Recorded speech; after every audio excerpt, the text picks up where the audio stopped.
Jesus Cristo segundo Mateus. Glória a vós, Senhor. Naquele tempo, vendo Jesus as multidões, subiu ao monte e sentou-se. Os discípulos aproximaram-se e Jesus começou a ensiná-los. Bem-aventurados os pobres em espírito, porque deles é o reino dos céus. Bem-aventurados os aflitos, porque serão consolados. Bem-aventurados os mansos, porque possuirão a terra. Bem-aventurados os que têm fome e sede de justiça, porque serão saciados. Bem-aventurados os misericordiosos, porque alcançarão misericórdia. Bem-aventurados os puros de coração, porque verão a Deus. Bem-aventurados os que promovem a paz, porque serão chamados filhos de Deus. Bem-aventurados os que são perseguidos por causa da justiça, porque deles é o reino dos céus. Bem-aventurados sois vós, quando vos injuriarem e perseguirem, e mentindo, disserem todo tipo de mal contra vós por causa de mim. Alegrai-vos e exultai, porque será grande a vossa recompensa nos céus.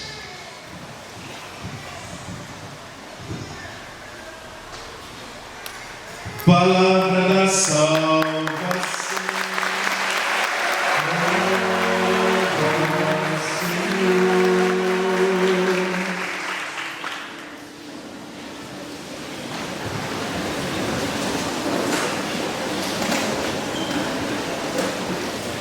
Queridíssimos irmãos e irmãs, nós estamos dentro do trecho do Evangelho, uma das mais intensas e mais ricas.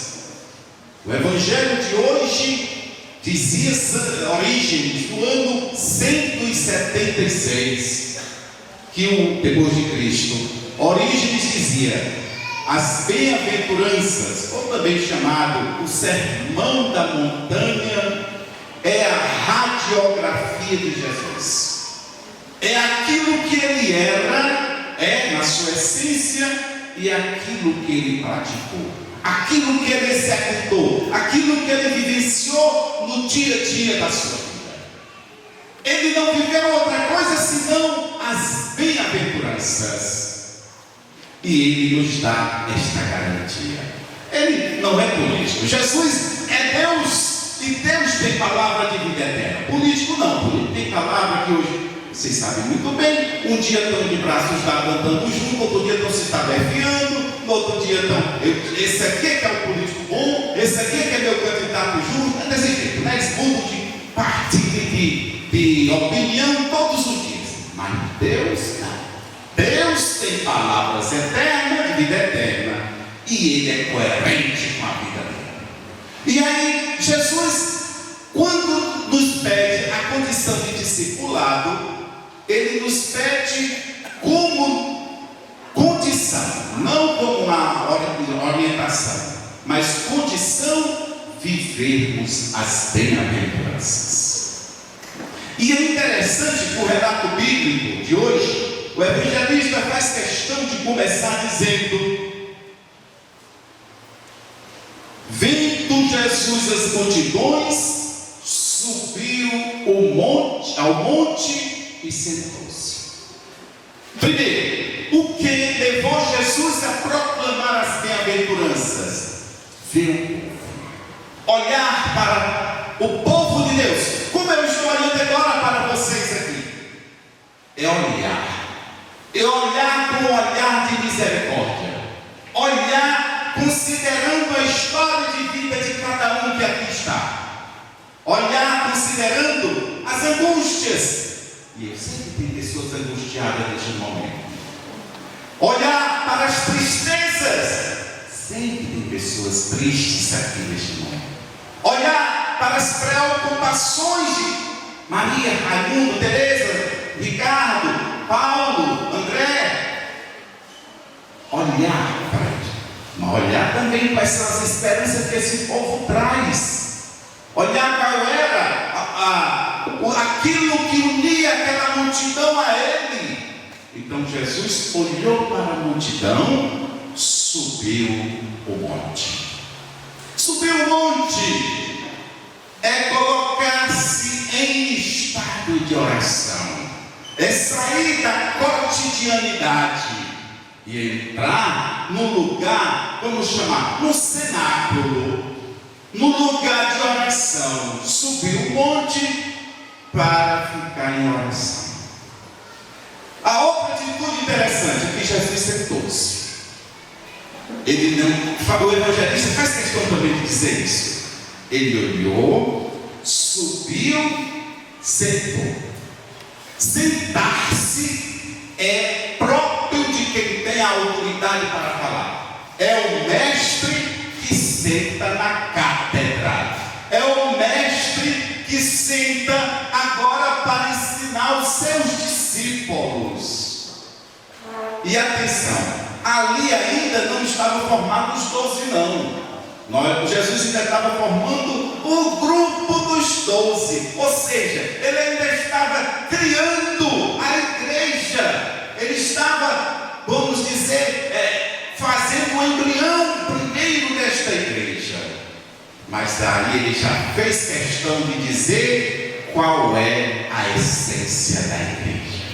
É a igreja das bem-aventuranças. É a igreja que, em outras palavras, bem-aventurado seria alegre seja, feliz seja. Quem faz o quê? Feliz, alegre, bem-aventurado. O pobre de espírito. Quem é o pobre de espírito? Obviamente nós temos um Cristo que fez uma opção e um olhar muito misericordioso, muito atento para os pobres. Mas aí Jesus, no Sermão da Montanha, ele vai dizer: olha, não basta ser pobre, tem que ter o espírito desapoiado.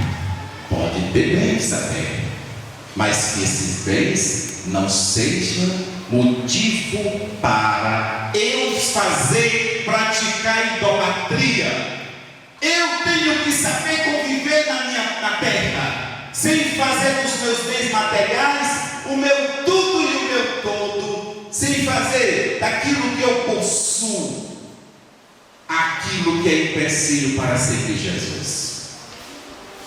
Queridos, vamos fazer um passeio lá em casa. Vamos, cada um agora vai lá em casa e vai ver que você não é tão pobre de espírito como parece.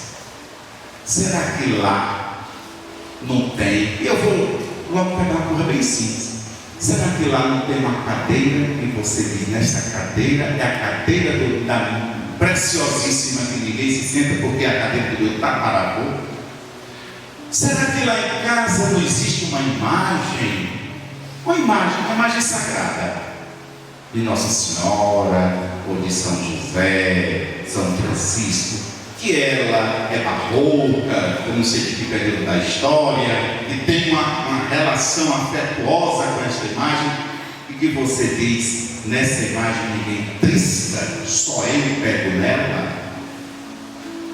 Não existe uma roupa que você guarda como se fosse o seu sacrário? É tudo na minha vida. Não existe um cachorro, um gato, uma galinha que eu creio e diz: essa daqui é a Rafinha, pegando aquela da minha vida e morro por ela.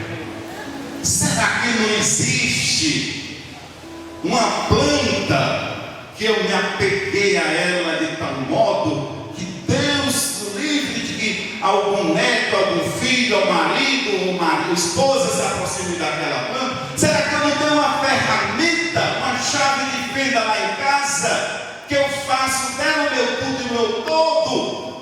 Será que a minha moto, meu carro, ele não é mais precioso para mim do que a minha esposa, o meu esposo, os meus filhos?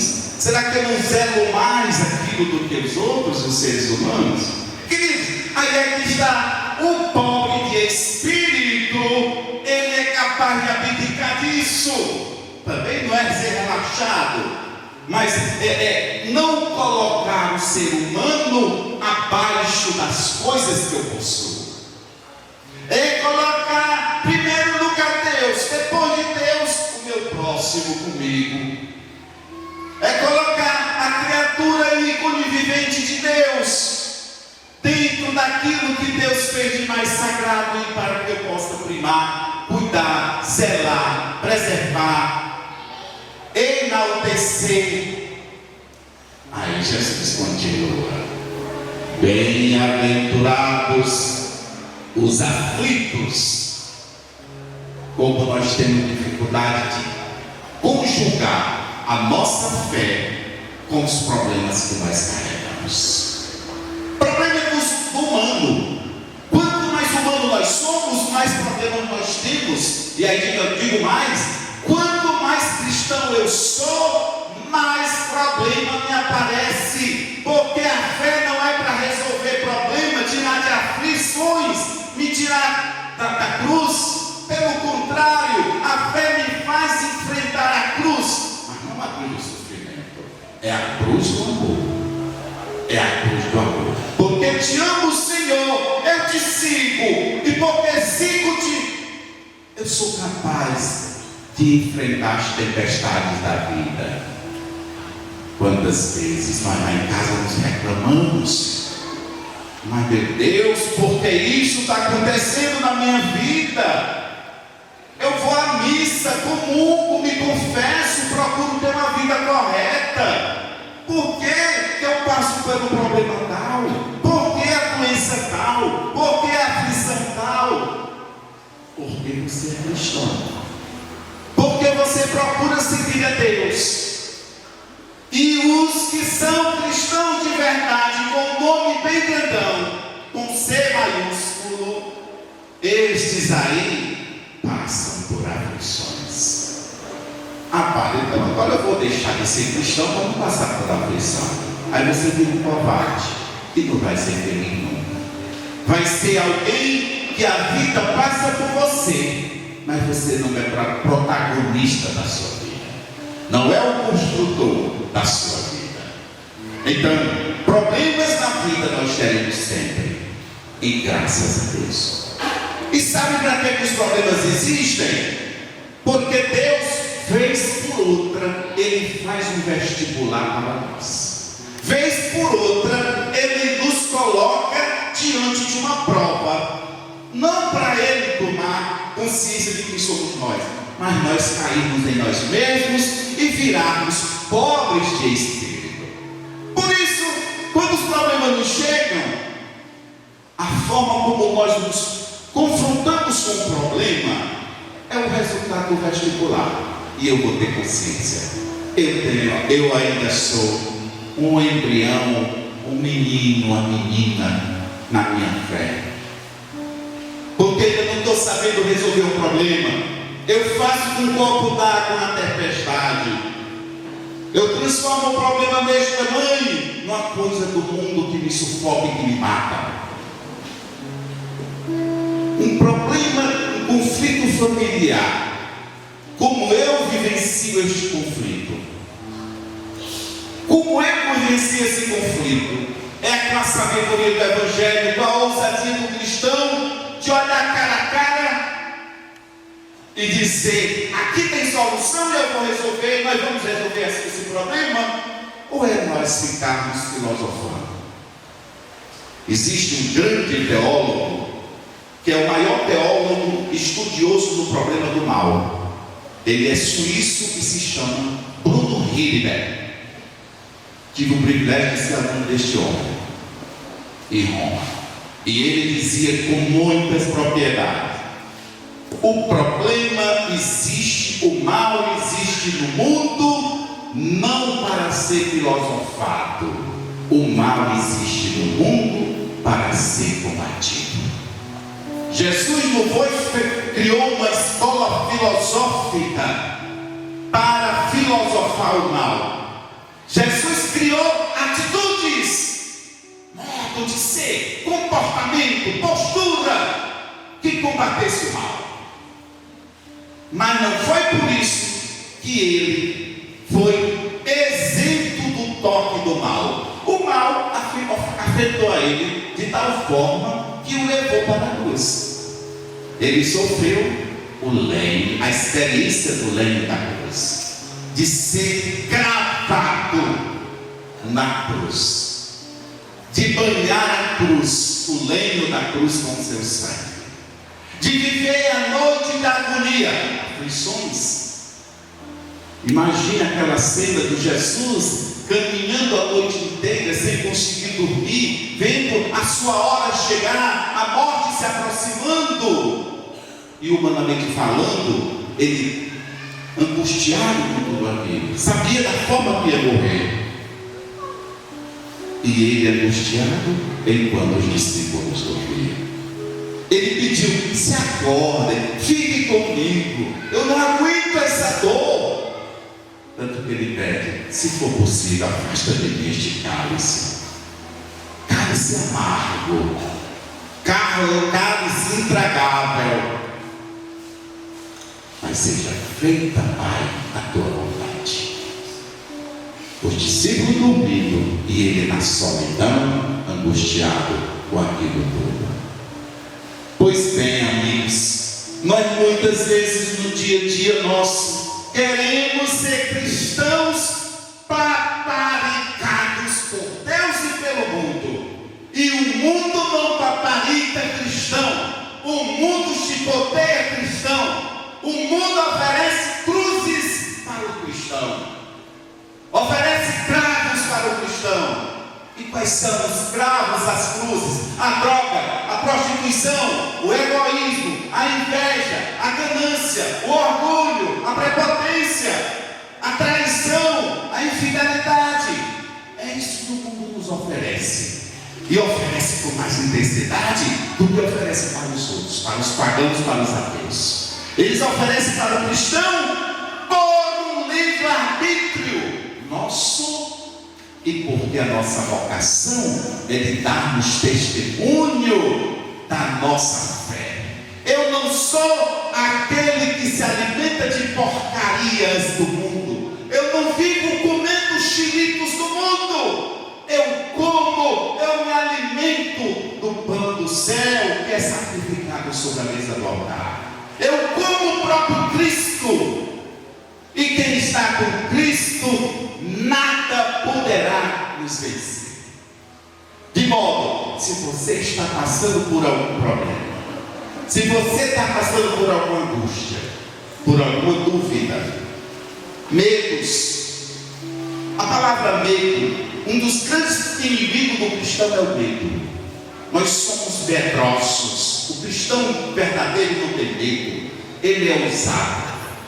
E aqui eu faço recordar Santo Inácio de Antioquia, também do século I, ano 300. Santo Inácio de Antioquia, bispo de Antioquia, perseguido pelo Império Romano, porque era cristão. Então, Santo Inácio vai sendo levado preso pelo exército, pelo Império, os soldados romanos, levado preso para Roma, para ser morto pelos leões na arena. E ali as comunidades, as outras igrejas, paróquias, vamos chamar assim, naquela época não tinha essa estrutura paroquial, mas digamos, as comunidades se organizando para tomar, roubar, tirar Santo Inácio das mãos dos soldados. E ele fez uma carta já prisioneiro, já caminhando nas mãos dos soldados. Ele fez lá cartas para as comunidades que estavam se organizando para tirá-lo das mãos dos soldados, dizendo a seguinte frase: deixai eu ser o trigo de Cristo, triturado pelos dentes das feras. Deixai eu ser o trigo de Cristo, triturado pelos dentes das feras. Eu quero viver a experiência da toda a fé. Eu quero viver a experiência de ser cristão. Eu quero viver na minha carne aquilo que Cristo Jesus viveu. E assim foi feito. Santo Inácio foi levado a Roma e lá foi triturado pelos dentes das feras. Queridos, vamos ter a ousadia de Inácio de Antioquia, um cristão, um homem como nós. Vamos ter a ousadia de Cristo, Deus e homem verdadeiro, que não temeu os problemas da vida. Foi ousado, combateu o mal e venceu o mal. Ah, pai, mas ele venceu o mal, e por que o mal existe ainda? Espera lá. Digamos, o meu amado Corinthians vai com a pelada com o Flamengo. Eu tenho certeza que tem um flamenguista aqui, com certeza todos são corintianos de coração, né? Mas aí o Corinthians dá 10-0 no Flamengo. Ele destruiu o Flamengo? Não, ele venceu o Flamengo. E foi assim que aconteceu com Jesus Cristo. Jesus venceu o mal, mas não destruiu o mal. O mal continua no mundo. O mal continua à espreita nossa. Basta que nós possamos dar possibilidade, ele entra de jeito. O antídoto do mal são dois. Aquilo que vai me evitar viver, abrir as portas para que o mal entre. Amar. A primeira coisa, amar. Porque quem ama perdoa, quem ama vive a harmonia, quem ama procura sempre fazer o bem. Segunda, oração. Por isso Jesus subiu o monte para rezar.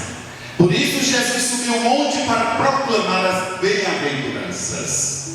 E nós precisamos, amados irmãos e irmãs, ter a coragem de subir o monte. Subirmos o monte para quê? Para anunciar, viver as bem-aventuranças. Termos a coragem de, da nossa família, vivermos as bem-aventuranças.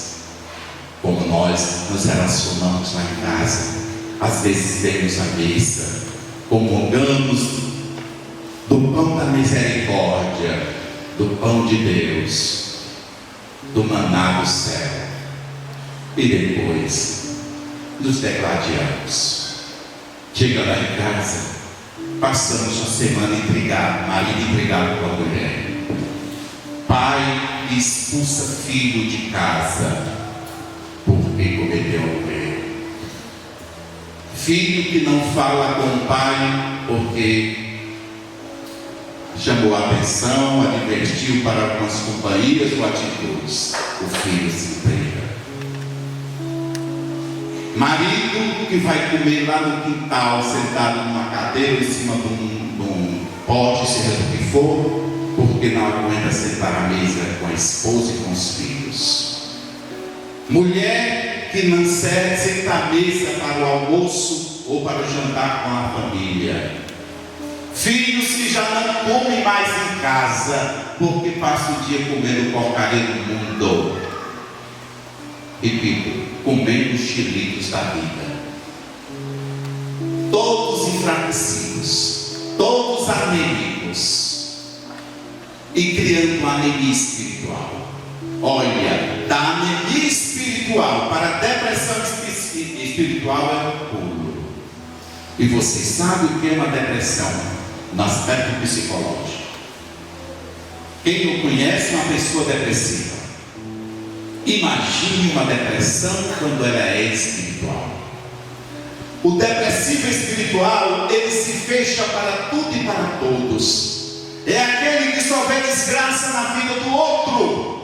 É aquele que sai farejando como cão de caça, lupa na mão para falar mal do outro, para xingar, para encontrar defeito.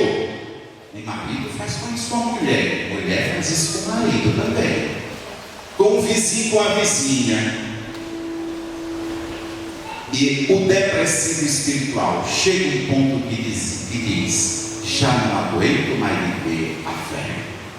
O depressivo espiritual é aquele que parece até que não, mas é aquele que fica pulando de igreja para igreja, religião para religião. É o depressivo. Coitado, não se encontrou mais, não sabe mais quem é Deus. Hoje ele é católico. A segunda-feira eu vou dar folga, é dia da gente repousar um pouco, então eu vou ficar em casa.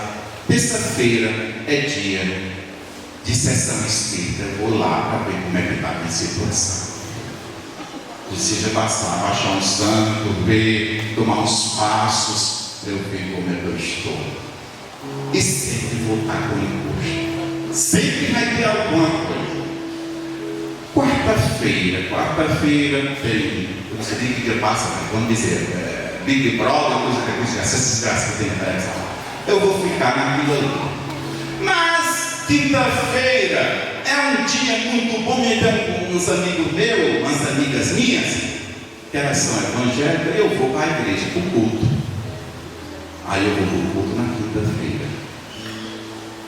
Culto, participa, é tão bonito. Padre diz a mesma coisa que os padres, o evangelho do mesmo jeito. Tá bom, meu filho, se engane, quando o cara não está tentando saber demais, ele engana bem direitinho.